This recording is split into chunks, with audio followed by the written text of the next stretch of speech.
ज्ञान गंगा गीता दर्शन। पूर्व प्रसंग में आप श्रवण कर रहे थे सुंदर विचारों को, ध्यान योग का फल। उस ध्यान योग में अच्छी तरह से हम प्रवेश कैसे कर सकें, उसके लिए हमें क्या क्या संयम करने की ज़रूरत है, यह आज के प्रसंग में आप श्रवण करेंगे। भगवान श्री कृष्ण कहते हैं छठे अध्याय में श्लोक 16, श्लोक 16 में कहते हैं नात्यास्नतस्तु योगो अस्ति न चैकांत मनस्नतः न चाति स्वप्नशीलस्य जाग्रतो नैव च अर्जुन। योग की जो सिद्धि होती है वह अधिक खाने से नहीं होती और न खाने से भी नहीं होती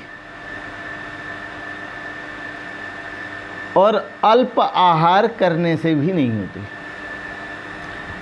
मनी योग की सिद्धि योग न तो अति अस्नत है, योग न तो अधिक खाने वाले का सिद्ध होता है, न एकांतम अनस्नत है और न बिल्कुल न खाने वाले का सिद्ध होता है, न अधिक सोने वाले का सिद्ध होता है, न चा अति स्वप्नशीलस्य, अधिक सोने वाले का भी योग सिद्ध नहीं होता। जागृतो नैव चा अर्जुन, और अधिक जागने वाले का भी योग सिद्ध नहीं होता। आहार संतुलित करना है, संतुलित आहार से ही श्रेष्ठता मिलेगी। वेद में अत्याहारम अनाहारम नित्यम योगी विवर्जयेत, योगी के लिए अति आहार और अनाहार दोनों ही आदेश हैं कि न तो अति आहार करे और न अनाहार करे, भूखा मरे, न भूखा मरे। ये दोनों का ही परित्याग करना है।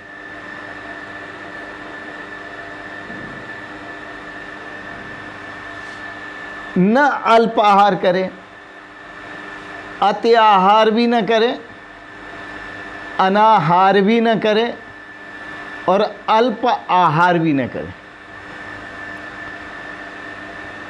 अति आहार कर लेते हैं तो आलस्य आता है, प्रमाद आता है, पड़ जाते हैं। और अनाहार करते हैं, भूखे मरते हैं, तो दृष्टि भोजन पे ही रहती है क्योंकि भूख लगती है। इसलिए दोनों ही वर्जित हैं, अति आहार और अनाहार। तीसरा अल्प आहार, थोड़ा खाना, ये भी वर्जित है।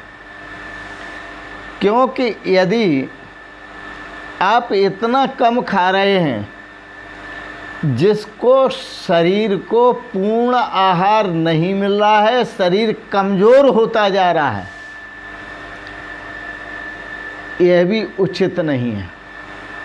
अल्प आहार भी नहीं करना चाहिए क्योंकि शरीर को स्वस्थ रखना है। एक स्वास्थ्य है, हजार नियामत।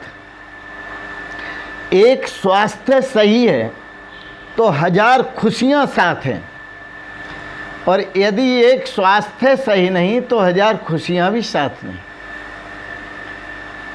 इसलिए एक स्वास्थ्य हजार नियामत एक स्वास्थ्य ठीक है तो 1000 खुशियां साथ हैं। आगे फिर वैदिक ऋषि कहते हैं आहारस्य द्वौ भागौ, आहार के 2 भाग, आधा भोजन से परिपूर्ण करो और आधा रह जाए उसके भी 2 भाग करो। जो तीसरा हिस्सा है वह पानी से पूर्ण करो और जो चौथा हिस्सा रह गया वायु संचारणा अर्थम च, उसे चतुर्थम अवशेषयेत वायु संचारणा अर्थम, चौथा भाग वायु के आने जाने के लिए, श्वास के आने जाने के लिए रहने दो। इस प्रकार से वेद में भी विधान किया है। बड़ा सुंदर है, बड़ा अच्छा है और लगता भी अच्छा है। वेद का विधान भगवान श्री कृष्ण जो बोल रहे हैं वो वेदों के विधान के अनुसार ही बोल रहे हैं। न अत्यश्नतस्तु योगो अस्ति न चैकांत मनस्नतः न चात स्वप्नशीलस्य जागृतो नैव चा अर्जुन। सूक्ष्म में एक आपको दृष्टांत देते हैं। हरिद्वार में एक मंदिर बन रहा था। 3-4 दिन का भूखा व्यक्ति और उस मंदिर पे आ गया। पत्थर का काम चल रहा था, निर्माण का काम है, और आकर के खड़ा हो गया। किसी धर्मात्मा पुरुष ने कहा, भाई साहब आप इतनी देर से खड़े हैं, काफ़ी देर हो गई आपको, यदि 2 पत्थर उठा के मंदिर में रखवा देते तो आपको बहुत पुण्य मिल जाता, क्योंकि आपके हाथों से रखा जाता, सहयोग होता मंदिर का। उस व्यक्ति ने कहा, भाई साहब मैं 4-5 दिन से भूखा हूँ और भूखा आदमी कोई काम नहीं कर सकता, क्योंकि वो टूट लेता है अंदर से। बोले 4-5 दिन से भूखे हो। उस धर्मात्मा पुरुष ने अपना भोजन उसको दे दिया, 2-3 का भोजन था, दे दिया। कहा भैया पहले भोजन कर लो तुम। उसने भोजन किया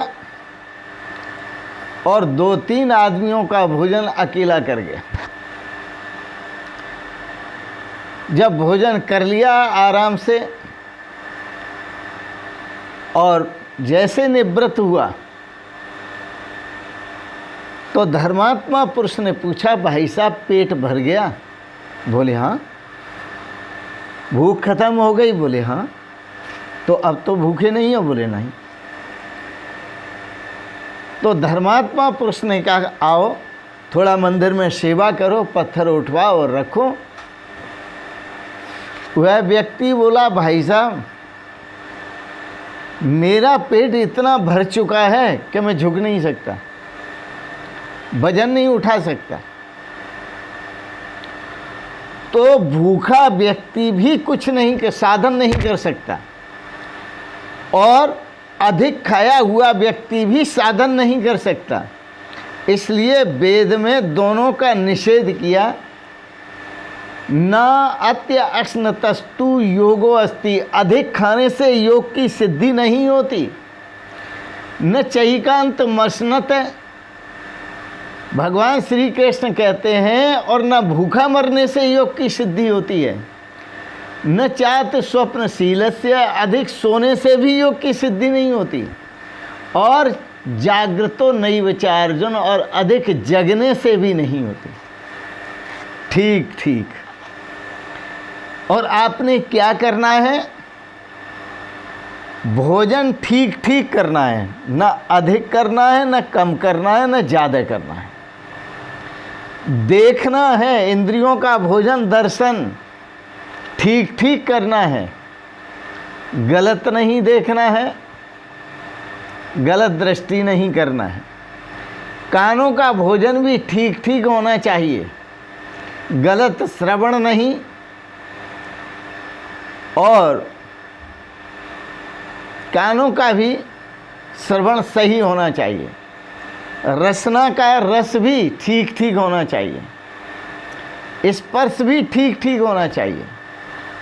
इसलिए इंद्रियों का जो भोजन है वह भी ठीक ठीक होना चाहिए, न तो अति आहार होना चाहिए, न स्वल्पाहार होना चाहिए, न अनाहार होना चाहिए। भगवान इसलिए सावधान करते हैं कि ठीक ठीक यदि भोजन करोगे तो जीवन में श्रेय की प्राप्ति होगी। बड़ा सुंदर है।